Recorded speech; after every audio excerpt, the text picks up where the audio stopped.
Hello, I'm T, and I'm here today to show you what I'm currently working on.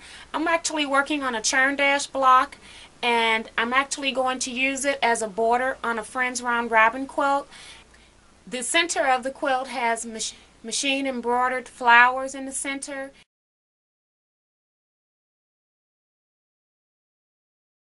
They put piece borders on the round robin center, and I actually like every border that was put on the quilt.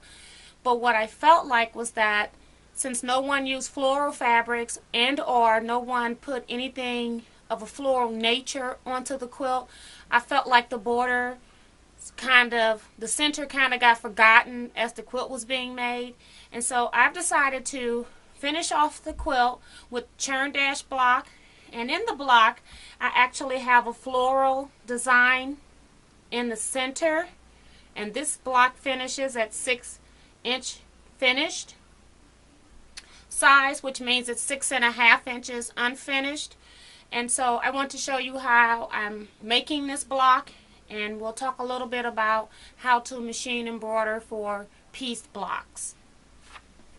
So the first thing that I do for this block is that I've cut a strip of fabric, and I cut it the entire length, the entire width of the fabric, and then I put a piece of iron-on stabilizer on the fabric, and I cut about 6 inches wide. I'm actually hooping into a 4-inch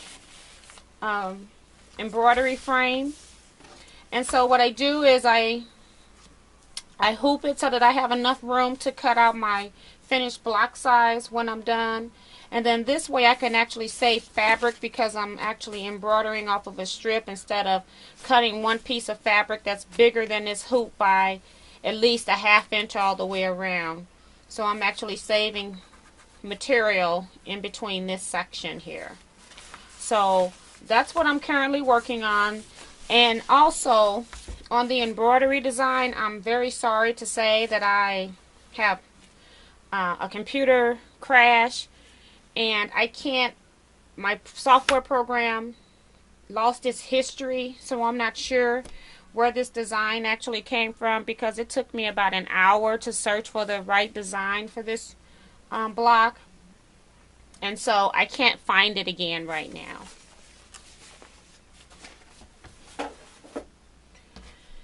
Here's another look at the finished block that we're going to be making today. So this is our churn dash block.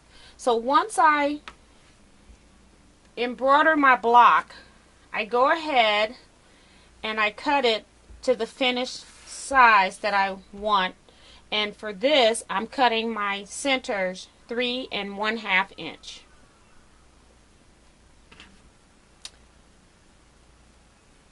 In addition to that, I need 2 2.5 inch squares of my floral fabric, and I need 2 2.5 inch squares of my background fabric.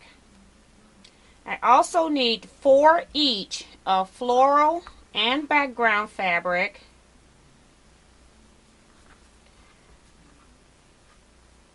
4 rectangles from each fabric cut 3 1/2 by 1 1/4 inch. So I'm going to show you how I cut these very quickly. So I have 4 fabrics here. I tend to like cutting 4 and making that my max with 4 layers of fabric. I don't really like going any higher than that. And I like 4 layers because I feel like I don't lose as much precision in my cutting when I cut 4 layers of fabric. So I'm going to cut a strip off of my scraps that I have 4 pieces of fabric layered. And I'm moving over because I want to cut a 2.5 inch strip, but I want to be able to square it up. So I'm making sure that I've got more than 2.5 inches on my ruler. So I cut that. I can fold that, put it aside, and then I turn so that I can now cut an accurate 2 1/2 inch strip.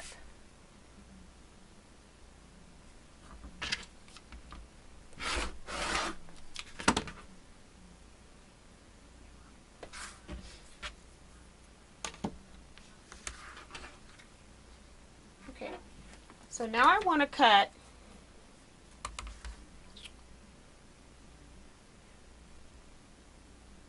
2 1/2 inch squares.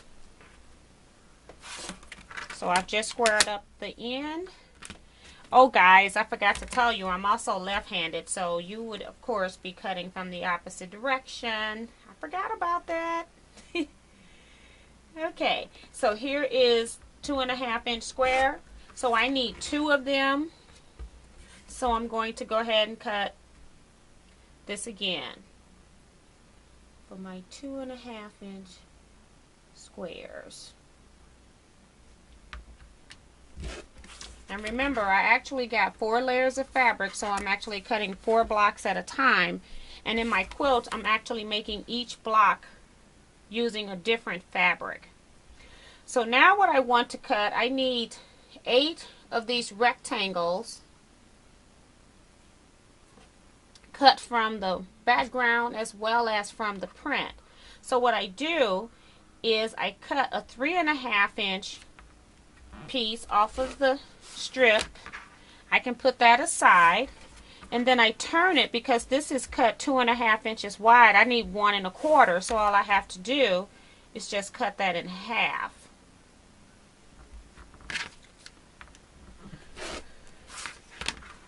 So that's 1, and then I'll come back. I could have cut these at the same time. I just didn't want to confuse you on what I was cutting. So I need 4 of each of those. So I'm going to cut one more time, 3 1/2 inches. Put the other parts aside. Come back and cut this in half at 1 1/4 inch. Now notice that I switch from cutting with my long ruler and move to something that was smaller. I always try to use cutting utensil that is in sync with the size pieces that I'm actually cutting. Okay, so basically for the white we would need 2 squares that are cut 2 1/2 inches square, and so you kind of got the idea, and we need 4 of these.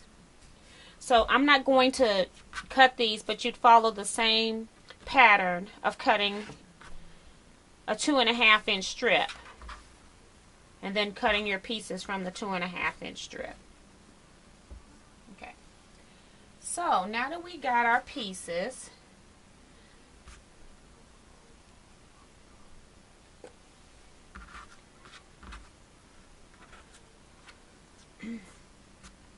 the first step would be to make half square triangles. Okay, so I take my background fabrics, and you can draw a line down the center from corner to corner if you like, and I just take them to the iron. I press a seam in them, and I fold it in half and press the seam, and then when I put it there, I can actually just sew 1/4 of an inch on each side of the line, and I can see that very well at my sewing machine. Once I've sewn the seam, I would cut them apart on the folded line, and then I would square these half square triangles to 2 inches.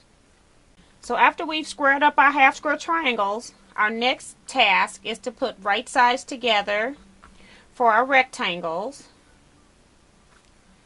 and sew a 1/4 inch seam along the 3 1/2 inch side.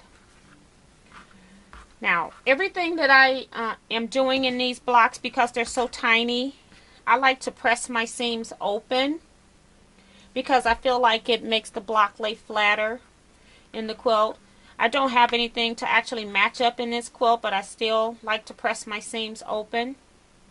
And so then once I've gotten all my pieces prepped, I go ahead and lay out my block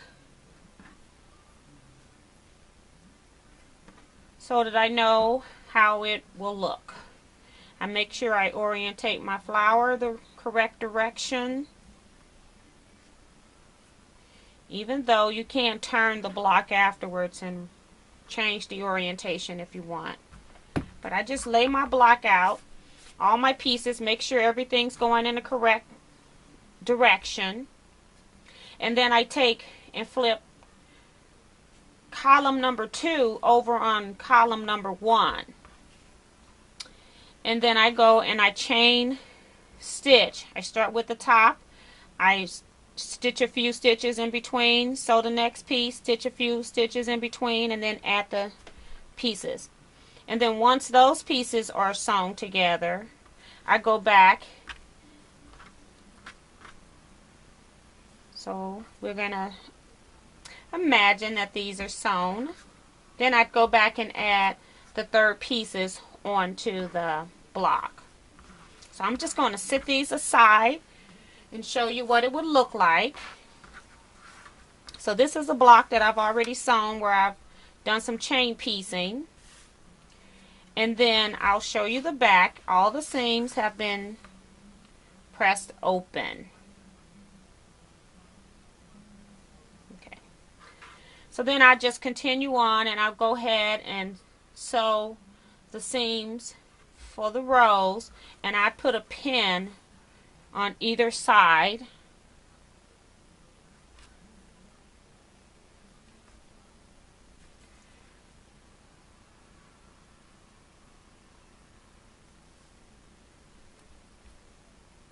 I like to use pins because it makes sure that everything's going to be aligned.